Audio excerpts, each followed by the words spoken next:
പിതാവിൻ്റെയും പുത്രൻ്റെയും പരിശുദ്ധാത്മാവിൻ്റെയും നാമത്തിൽ തന്നെ ആമേൻ. കാരുണ്യവാനായ ഞങ്ങളുടെ സ്വർഗസ്ഥ പിതാവാം ദൈവമേ, നിന്റെ തിരുവചനത്തിലൂടെ തമ്പുരാനെ ഇന്ന് ഞങ്ങളുടെ ഹൃദയങ്ങളെ അവിടുന്ന് ഒന്ന് സ്പർശിക്കണമേ. നീതിയും വിശ്വസ്തതയും നിറഞ്ഞ ഒരു ജീവിതത്തിലേക്ക് കർത്താവേ ഞങ്ങളെ നയിക്കുമാറാകണമേ. ആമേൻ.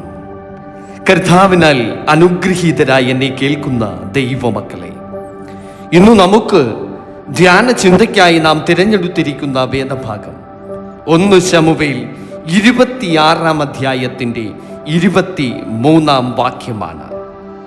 അവിടെ ഇപ്രകാരം നാം കാണുന്നു: യഹോവ ഓരോരുത്തന് അവനവൻ്റെ നീതിക്കും വിശ്വസ്തതയ്ക്കും ഒത്തവണ്ണം പകരം നൽകട്ടെ.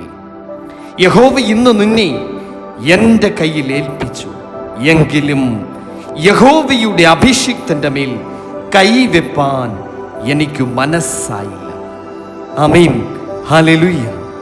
പ്രിയ സഹോദരങ്ങളെ, സഹോദരിമാരെ, ഇപ്പോൾ നാം ഈ കേട്ട തിരുവചനത്തിൽ ദാവീദിന്റെ ഹൃദയം അത് നമ്മെ ആഴത്തിൽ സ്പർശിക്കുന്ന, ആഴത്തിൽ നമ്മെ ചിന്തിപ്പിക്കുന്ന ഒന്നാണ്. ഇത് സാധാരണമായുള്ള ഒരു ചരിത്ര സംഭവമല്ല. ഇത് ദൈവഭക്തിയുടെ, വിനയത്തിൻ്റെ, ആത്മനിയന്ത്രണത്തിൻ്റെ ഒരു മഹത്തായ സാക്ഷ്യമാണ്. ശൗൽ രാജാവ് ദാവീദിനെ കൊല്ലുവാൻ ശ്രമിച്ചു കൊണ്ടിരിക്കുമ്പോൾ യഹോവയാം ദൈവം ശൗലിനെ ദാവീദിന്റെ കയ്യിൽ ഏൽപ്പിക്കുന്നു. അതവനുള്ള ഒരവസരമായിരുന്നു, പ്രതികാരത്തിനുള്ള അവൻ്റെ ഒരവസരം. എന്നാൽ ഇവിടെ ദാവീദ് പ്രതികാരം തിരഞ്ഞെടുക്കുന്നില്ല. പകരം അവൻ ദൈവഭയത്തിൽ, അവൻ്റെ വിശ്വസ്തതയെ തിരഞ്ഞെടുക്കുകയാണ് ഇവിടെ ഉണ്ടായത്. ദൈവനീതിക്കും വിശ്വസ്തതയ്ക്കുമൊത്തവണ്ണം ദൈവം ഓരോരുത്തർക്കും അവരവരുടെ നീതിക്കും വിശ്വസ്തതയ്ക്കും അനുസരിച്ച് പ്രതിഫലം നൽകുന്നു എന്നാണ്. ഇവിടെ 2 പ്രധാന വാക്കുകളുണ്ട്. 1 നീതി, 2 വിശ്വസ്തത. നമ്മുടെ ജീവിതത്തിൽ നാം പലപ്പോഴും ചോദിക്കും, എന്തുകൊണ്ട് നല്ലവരായ ആളുകൾക്ക് തമ്പുരാനെ ഇത്ര കഷ്ടതകൾ, വേദനകൾ, പ്രയാസങ്ങൾ? അതെന്തുകൊണ്ട്? എന്തുകൊണ്ട് ദുഷ്ടൻ എപ്പോഴും വിജയിക്കുന്നു? പ്രിയ സഹോദരങ്ങളെ, പ്രിയമുള്ളവരെ, ദൈവത്തിന്റെ കണക്ക് മനുഷ്യരുടെ കണക്കല്ല. ദൈവമെല്ലാം കാണുന്നുണ്ട്, അത് നിശ്ചയമാണ്. അവൻ ഒരുപക്ഷേ വൈകിയേക്കാം, പക്ഷേ ഒരിക്കലും മറക്കുകയില്ല. ഒരു നാളും അവൻ മറക്കുകയില്ല. പ്രിയ ദൈവമൈതൽ, പ്രതികാരമല്ല ദൈവന്യായം. ഇവിടെ ദാവീദ് പറഞ്ഞത് ഒന്ന് ശ്രദ്ധിച്ചേ, യഹോവ പകരം നൽകട്ടെ എന്നാണ്. നമ്മിൽ എത്ര പേർക്ക് നമ്മുടെ ശത്രുവിനോട് ഇങ്ങനെ പറയുവാൻ സാധിക്കും? നമുക്ക് പറയുവാൻ സാധിക്കുമോ പ്രിയമുള്ള ദൈവമക്കളെ? ഇതൊരു വലിയ ആത്മീയ പാഠമാണ്.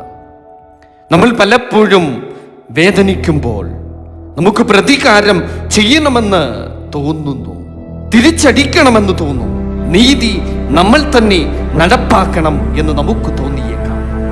എന്നാൽ ഇന്ന് ദൈവം നമ്മോട് പറയുന്നു, പ്രതികാരം എനിക്കുള്ളതാണ്.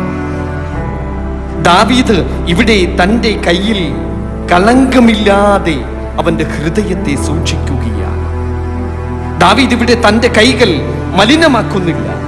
അവൻ തൻ്റെ ഹൃദയം ശുദ്ധമാക്കി തന്നെ കാത്തു സൂക്ഷിക്കുകയാണ്. അവൻ പറയുന്നത്, അഭിഷിക്തനെ തൊടുവാൻ എനിക്കായില്ല, എനിക്കതിന് കഴിയുകയില്ല. അത് ഏറ്റവും ശക്തമായ ഒരു ഭാഗമാണ് പ്രിയ ദൈവമക്കളെ. ശൗൽ തെറ്റുകൾ ചെയ്ത രാജാവ് തന്നെയായിരുന്നു. എന്നാൽ അവൻ ഇപ്പോഴും ദൈവത്തിൻ്റെ അഭിഷിക്തനായിരിക്കും. ഇവിടെ ദാവീദ് മനസ്സിലാക്കുകയാണ്, അവൻ ദൈവത്തിൻ്റെ അഭിഷിക്തനാണ്. അധികാരം ദൈവത്തിൽ നിന്നുള്ളതാണ്. സ്ഥാനമാനങ്ങൾ ദൈവം നൽകുന്നതാണ്. അതുകൊണ്ട് അവൻ മനുഷ്യനെയല്ല, ദൈവത്തെ അവൻ ഇവിടെ മാനിക്കുകയാണ്. തൻ്റെ കൈകൾ മലിനമാക്കാതെ ഹൃദയശുദ്ധിയോടുകൂടി അവൻ ദൈവത്തെ മാനിക്കുന്നു. പ്രിയമുള്ളവരെ, നമുക്ക് നമ്മുടെ ജീവിതത്തിൽ ഈ വചനം എങ്ങനെ പ്രായോഗികമാക്കാം? ഇന്ന് നമ്മുടെ ജീവിതത്തിൽ നമ്മെ വേദനിപ്പിക്കുന്ന അനേകം ആളുകൾ നമുക്ക് ചുറ്റിലുമുണ്ട്. നമ്മെ തെറ്റിദ്ധരിക്കുന്നവർ ഉണ്ട്. അവർ നമുക്ക് ചുറ്റിലുമുണ്ട്, നമുക്കിടയിൽ തന്നെയുണ്ട്. നമുക്ക് ദോഷം ചെയ്യുവാൻ ശ്രമിക്കുന്നവർ പോലും നമുക്ക് ചുറ്റിലുമുണ്ടാകാം. അപ്പോൾ നാം എന്തു ചെയ്യണം? പ്രിയ ദൈവമക്കളെ, ദാവീദിന്റെ വഴി തന്നെ പിന്തുടരുക. പ്രതികാരം അതൊഴിവാക്കുക. അത് എല്ലാ രീതിയിലും പ്രതികാരം ഒഴിവാക്കുക. പ്രതികാരം യഹോവയ്ക്കുള്ളതാകുന്നു. ദൈവത്തിൽ തന്നെ വിശ്വാസം വയ്ക്കുക. വിശ്വസ്തതയിൽ തന്നെ ഉറച്ചു നിൽക്കുക. അപ്പോൾ വിശ്വസ്തതയുടെ പരീക്ഷണങ്ങൾ ഒരുപക്ഷെ നമ്മുടെ ജീവിതത്തിൽ ഉണ്ടായേക്കാം. വിശ്വസ്തത അത് എളുപ്പമല്ല. ആരും നമ്മെ കാണാത്ത നിമിഷങ്ങളിൽ പോലും സത്യസന്ധത പാലിക്കുക. ജീവിതത്തിലെ എത്ര വലിയ പ്രയാസങ്ങളിൽ പോലും ദൈവത്തിൽ തന്നെ പിന്തുടരുക. തെറ്റായ വഴികൾ നാം ഒഴിവാക്കുക. ഇവയാണ് വിശ്വസ്തതയുടെ ലക്ഷണങ്ങൾ. പ്രിയ ദൈവമക്കളെ, ദാവീദ് ഒറ്റയ്ക്കായിരുന്നപ്പോൾ പോലും, ശത്രുവിനെ തൻ്റെ കയ്യിൽ ഏൽപ്പിച്ചപ്പോൾ പോലും അവൻ ദൈവത്തെ ഭയപ്പെട്ടു. അതാണ് അവനെ മഹാനാക്കി തീർത്തത്. ഈ തിരുവചനത്തിലൂടെ നമുക്ക് ലഭിക്കുന്ന ആത്മീയ പാഠങ്ങൾ എന്തെന്നറിയാമോ? ദൈവം നീതിമാനാണ്. പ്രതികാരം ദൈവത്തിന് വിടുക. അധികാരത്തെ മാനിക്കുക. വിശ്വസ്തതയിൽ തന്നെ ഉറച്ചു നിൽക്കുക. ദൈവഭയം ജീവിതത്തിൻ്റെ അടിസ്ഥാനമാക്കുക. ക്രിസ്തുവിൻ്റെ മാതൃക നോക്കുക. ഈ വചനത്തിൻ്റെ പൂർണ്ണത നമുക്ക് ക്രിസ്തുവിൽ കാണാം.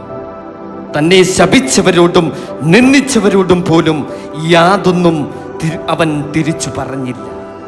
പീഡിപ്പിക്കപ്പെട്ടപ്പോൾ പ്രതികാരം ചെയ്തില്ല. ക്രൂശിൽ പോലും അവൻ ക്ഷമിച്ചു. പിതാവേ, ഇവർ ചെയ്യുന്നത് ഇന്നത് എന്ന് ഇവർ അറിയായികയാൽ ഇവരോട് ക്ഷമിക്കണമേ എന്നാണ് പറഞ്ഞത്. അങ്ങനെയെങ്കിൽ ഇപ്പോൾ നമുക്ക് നമ്മുടെ ഹൃദയമൊന്ന് പരിശോധിക്കാം. ഞാൻ പ്രതികാരമുള്ളവനാണോ? ഞാൻ വിശ്വസ്തനാണോ? ഞാൻ ദൈവത്തെ ഭയപ്പെടുന്നുണ്ടോ? പ്രിയ ദൈവമക്കളെ, ദൈവം നമ്മെ വിളിക്കുന്നു നീതിയുള്ള ജീവിതത്തിലേക്ക്, വിശ്വസ്തതയുള്ള ഹൃദയത്തിലേക്ക്. ഇന്നേ ദിവസം നമുക്കിങ്ങനെ പ്രാർത്ഥിക്കാം. കർത്താവേ, ദാവീദിനെ പോലെ വിശ്വസ്തതയുള്ളൊരു ഹൃദയം ഞങ്ങൾക്കും നൽകണമേ. പ്രതികാരത്തിൻ്റെ ചിന്തകളിൽ നിന്ന് ഞങ്ങളെ രക്ഷിക്കണമേ. നിന്റെ നീതിയിൽ വിശ്വസ്തയോടുകൂടി ജീവിക്കുവാൻ തമ്പുരാനെ ഞങ്ങളെ ശക്തരാക്കണമേ. ആമേൻ.